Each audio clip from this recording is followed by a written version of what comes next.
Hi, my name is Angie. Welcome to my channel, or welcome back to my channel. This is a channel where I like to make videos about books, as well as homeschool videos that relate to books. So thank you for stopping by. Today's video is actually a tag video, which I'm pretty excited to do. It's the over 30 book tag. So the original tag was put out by Emily over at Ink Not Blood, and I will link her video down below. But I responded to a video done by Olive over at A Book Olive, who is one of my favorite channels to watch. And she did this tag recently and opened it up to anybody who wanted to jump onto it. And so since I'm over 30, I thought I would do this one. So the first prompt is name one of your favorite books that features a protagonist over the age of 30. There are a number of books, but the one that first came to mind that I really loved and I read last year was called Still Alice by Lisa Genova. And this is a story about a 50-year-old woman who has early onset Alzheimer's disease. And it kind of chronicles her journey from first finding out to starting to get more confused and more forgetful. She's a Harvard professor, very much at the peak of her career, and so this is just quite the blow to her. The author, Lisa Genova, is actually a neuroscientist, and so her understanding of how Alzheimer's works is much higher than most of us. It's fun to see her take that knowledge and put it into a fictional novel featuring a fictional character, Alice, that is very real. And so I was really impressed by the book. So second prompt is name a book that represents you when you were younger. And this was a little harder to think about because it's not just like what books did I enjoy when I was younger. It's like what kind of think of a character that represents you. So I did come up with a character that I've always related to, and that's from the book Circle of Friends by Mauve Binchy. I would call it a comfort read. It's a slower read, but it's really character rich, and you just really feel like the details of these characters' lives that you could really relate to and get to know, and they're almost like friends, and she just has a gift at that, I believe. And so this story, Circle of Friends in particular, is about two girls in Ireland in the 1950s as they're kind of coming into adulthood, going to university, and there's one character, her name is Benny. She kind of has an awkward, kind of shy, but very kind, getting to know herself sort of personality, and she's surrounding herself by women who are beautiful and just know that, and she's just not one of those people. And I just feel like that does kind of represent my teens and college years. I just always kind of felt like the girl who was a little bit shy and a little bit introverted, but was surrounded by amazing girlfriends and things like that. So I recommend that book. And after thinking through this tag, I actually might pick up this book again because it would be a great reread. So the third prompt is to name a book that represents you where you are in life right now. What I came up with was Firefly Lane by Kristen Hanna. I like Kristen Hanna. I've read a number of her books. This might have been the first one I read a number of years ago. And it has to do with two friends. The book really chronicles their friendship over 30 years. One of the friends named Tully, who is just a go-getter. She's very ambitious. She needs to prove herself. She wants to show people that she's worth something.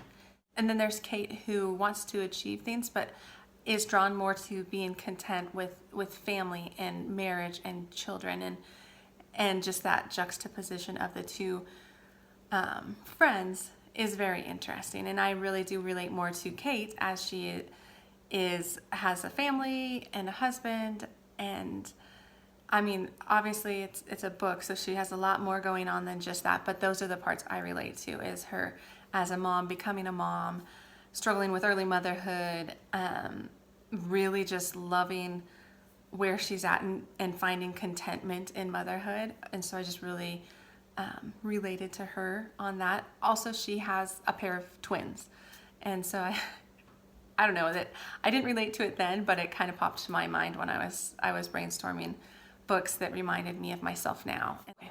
The fourth prompt is name a book that represents something that has never changed about you. And that's an easy one, and I actually own this book, but it's upstairs with one of my sleeping children, so I'm not going to sneak in and grab it. But it's the book Quiet by Susan Cain.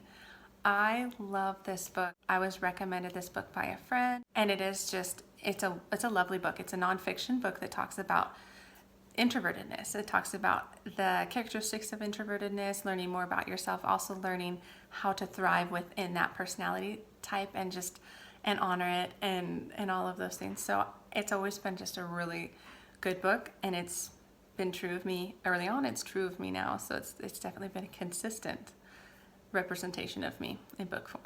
The fifth prompt is to name one of your favorite classics. And a number of them came to mind, but I landed kind of on Frankenstein by Mary Shelley. This book I read for the first time in college, and it just it was not what I expected, and I really liked it. Like, I went in with the expectation that it's all about the making of a monster and all these things, but that was like a chapter. And Frankenstein isn't even the name of the monster, it's the name of the creator. And then the rest of the book really tackles things like nature versus nurture, consequences for our actions, friendships, like the struggle in this monster's mind for understanding. And he's intelligent and emotional, and he's just a very interesting character. And I haven't read it in a while, but I just remember it being this just like, this is really much better than I expected sort of book. I put that in a list of one of my favorite classic novels.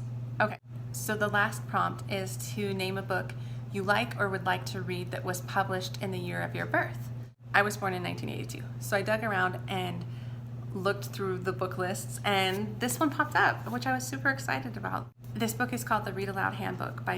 It's by Jim Trelease. You can't see it because I bought it used. This was one of the first books I read when I was thinking about starting to homeschool my kids. All parents kind of are under this impression, yes, of course, it's good to read to your kids. You read picture books, you could read Goodnight Moon and, The Runaway Bunny, all of those good books. But basically this is saying don't stop there, and don't stop reading to your kids, even if you have teenagers.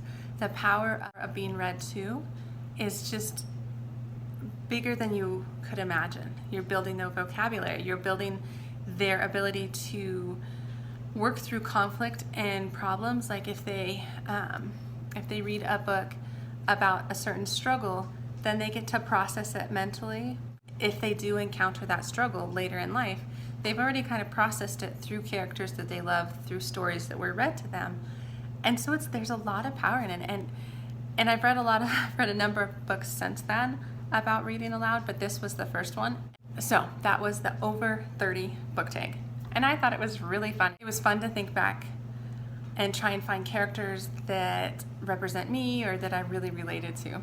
So it was an enjoyable tag. I would love to tag people, but I can't really because I don't know how old people are.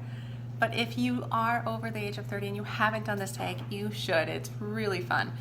And so consider yourself tagged. If you haven't done it already, please do this over 30 book tag. That's all I have for today's video. And please reply below if you've read any of those books that I mentioned, or if you have ones that you would answer with what are some characters that you related to as you were younger or you relate to now, because I would love to hear some of those answers as well. So please comment below and consider subscribing and liking and all of those things as well. So thank you for your time. Okay, have a wonderful day.